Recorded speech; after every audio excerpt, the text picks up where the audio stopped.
what's up? Welcome back din sa ating channel dito sa Bobs TV.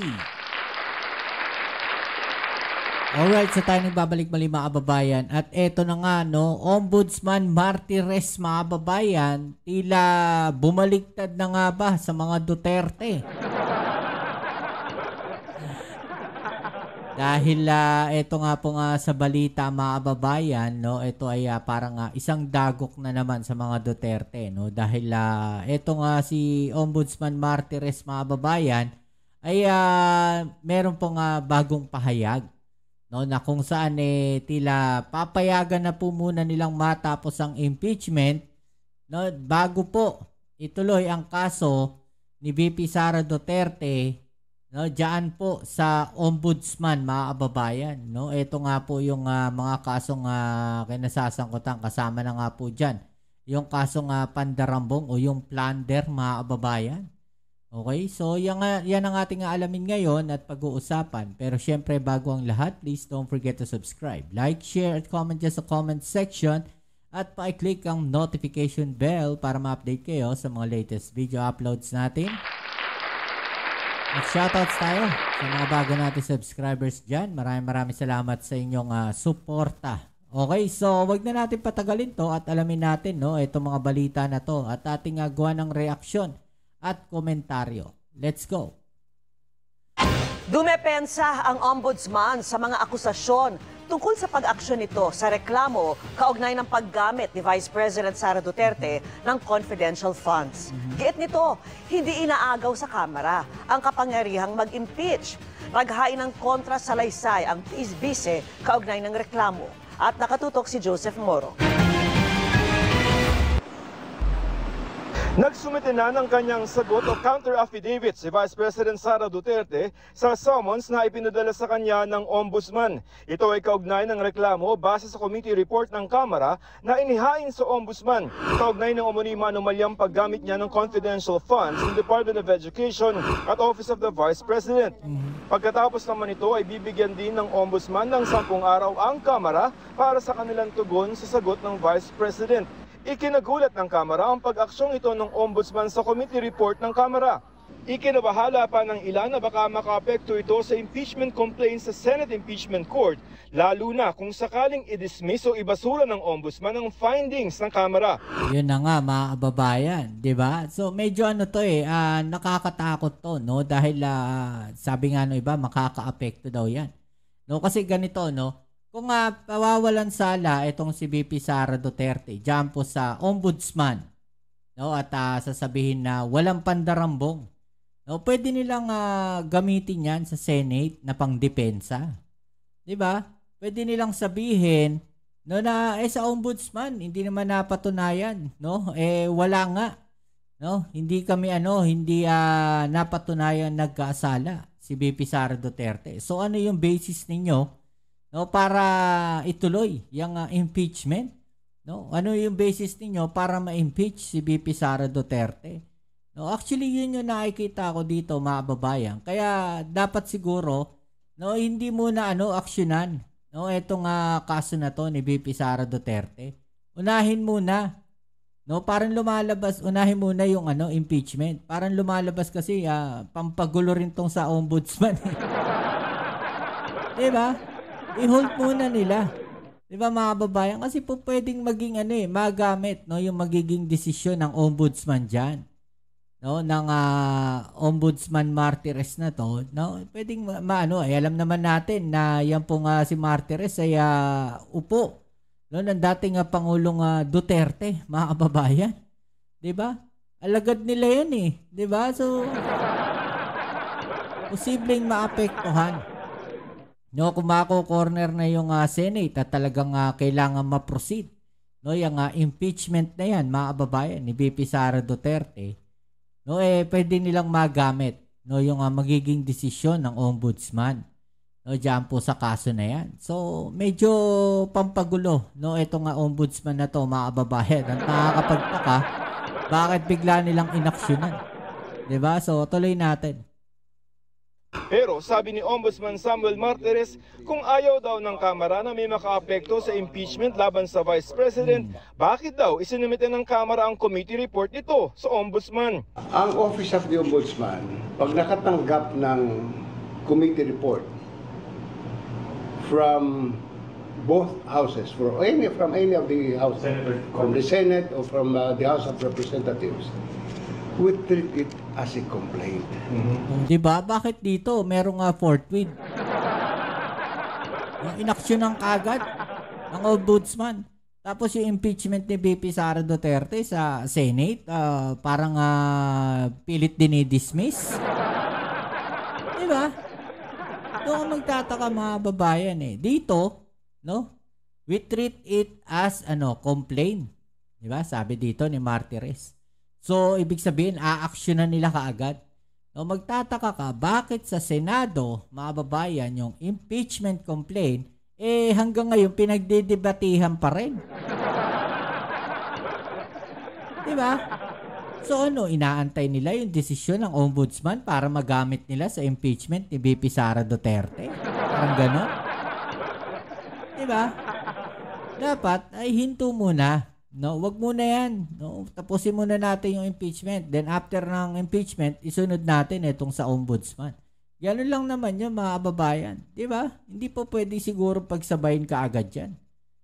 We do not treat it as a paperweight or a scratch paper na titingnan lang namin. So sino ang magiging complainant dito? Alangan naman ang maging complainant ang Office of the Ombudsman.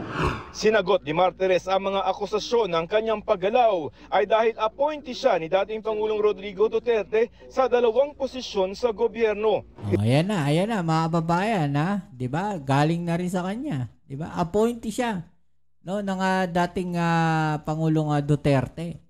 'Di ba? At posibleng makaapekto po yung kanya magiging desisyon diyan. 'Di ba? Sa impeachment ni VP Sara Duterte. Diba?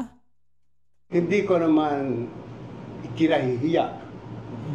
Hindi ko tinatatwa na ako'y naging Associate Justice ng Supreme Court dahil kay Digong. Hindi ko rin itinatatwa na ako'y naging Ombudsman dahil kay PRRD. Mula nang ako'y inappoint ni Digong sa Supreme Court hanggang sa Ombudsman, ni minsan ay hindi nakiusap sa akin si Digong. Sa mga nagsasabing sana ay patapusin muna ng Ombudsman ng Senate Impeachment Court sa paglilitis nito. Do I look stupid to you? Did I in the past do something that is against the law? Ayon kay Ombudsman Martires, Buti naman, 'di ba? Mga babayan, buti alam niya. 'Di ba? Na dapat tapusin muna yung impeachment. Fact-finding ang ginagawa ng kanyang opisina na hindi makakaapekto sa impeachment. We are not grabbing the powers of Congress to impeach an impeachable officer. No.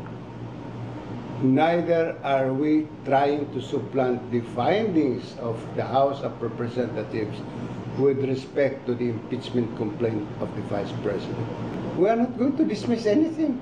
What is there to dismiss when our power is only to investigate? Paliwanag pa ni Martires ang ginagawa nilang investigasyon nakadepende pa sa kalalabasan ng impeachment court. What we have at the moment is the power to investigate and not to prosecute. The Ombudsman or any investigating body has to await the result of the impeachment proceedings. If the impeachment proceedings will result in the conviction of the Vice President, then the Ombudsman or any investigative body, even the DOJ, can file the necessary case now, criminal case, against the Vice President. But if the Vice President is acquitted By the impeachment court. by the impeachment court, wala kaming power to charge her. Para sa So yun, mga babayan, no?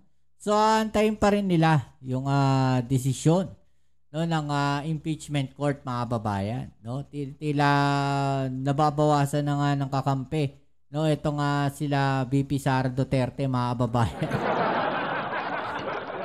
No, ito mai-share ko lang din no sa inyo na meron palang prediction no dito sa mga Duterte no na talagang panahon na ng kanilang pagbagsak mga kababayan ayon sa prediction.